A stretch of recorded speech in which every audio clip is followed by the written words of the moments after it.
तर MSCI index balancing म्हणजे काय? तर मॉर्गन स्टॅनली कॅपिटल इंटरनॅशनल या जागतिक स्तरावरील एक महत्त्वाचा इंडेक्स पुरवठादार आहे आणि भारतातील अनेक स्टॉक्स मोठे स्टॉक्स जे आहेत ते MSCI इंडिया इंडेक्समध्ये असतात. आता याची रिबॅलन्सिंग जी आहे ती आपल्याला काल होताना दिसली आणि त्यामुळे दुपारी 3 वाजल्यानंतर मार्केटमध्ये मोठी उलथापालथ होताना दिसली. रिबॅलन्सिंग म्हणजे काय की कुठले नवीन शेअर्स घ्यायचे, कुठले जुने शेअर जे आहेत ते काढायचे, कोणाच्या वजनात किंवा वेटेजमध्ये वाढ करायची आणि कोणाच्या वेटेजमध्ये कपात करायची, हे दर 3 महिन्यांनी MSCI इंडेक्स जे आहे ते क्वार्टरली ठरवत असते. आता हे रिबॅलन्सिंग का केलं जातं बरं?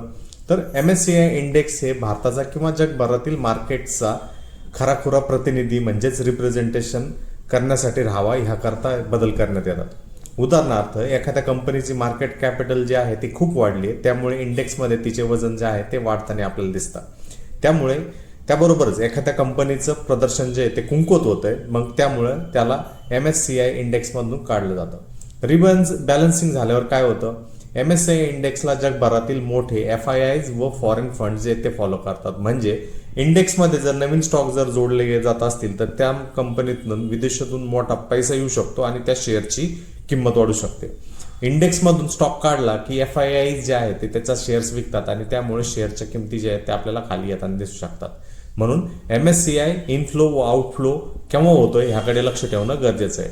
तर MSCI रिबॅलन्सिंग जे आहे ते क्वार्टरली होतं, वर्षातून 4 वेळेस, आणि सेमी ॲन्युअल रिव्ह्यू पद्धतीने 6 महिन्यातून एकदा आपल्याला होताना दिसतो. ह्या MSCI रिबॅलन्सिंगमुळे भारतीय शेअर बाजारावरती काय आपल्याला इफेक्ट होताना दिसतो ते आता आपण समजून घेऊया. तर शॉर्ट टर्म व्हॉलेटिलिटी जी आहे ती वाढताना आपल्याला दिसते. काही स्टॉक्स मध्ये अचानक बाईंग किंवा सेलिंग वाढल्यामुळे ती व्हॉलेटिलिटीचा परिणाम होताना दिसतो. इंडेक्समध्ये जर त्यांनी प्रवेश जर केला असेल त्या पर्टिक्युलर स्टॉक किंवा ती पर्टिक्युलर स्टॉक त्या इंडेक्समधनं बाहेर गेला असेल तर त्यामध्ये FIIचा पैसा येतो, बाहेर निघाला असेल तर त्यातनं FIIचा पैसा आपल्याला जाताना दिसतो. म्हणून इंडेक्समधून बाहेर गेलेल्या शेअर्समध्ये आपल्याला FII जे आहेत ते सेलिंग करताना दिसतात. तर कसा वाटला हा व्हिडिओ नक्की कमेंट बॉक्समध्ये कमेंट करा आणि तुमच्या मित्रपरिवाराबरोबर शेअर करा. धन्यवाद.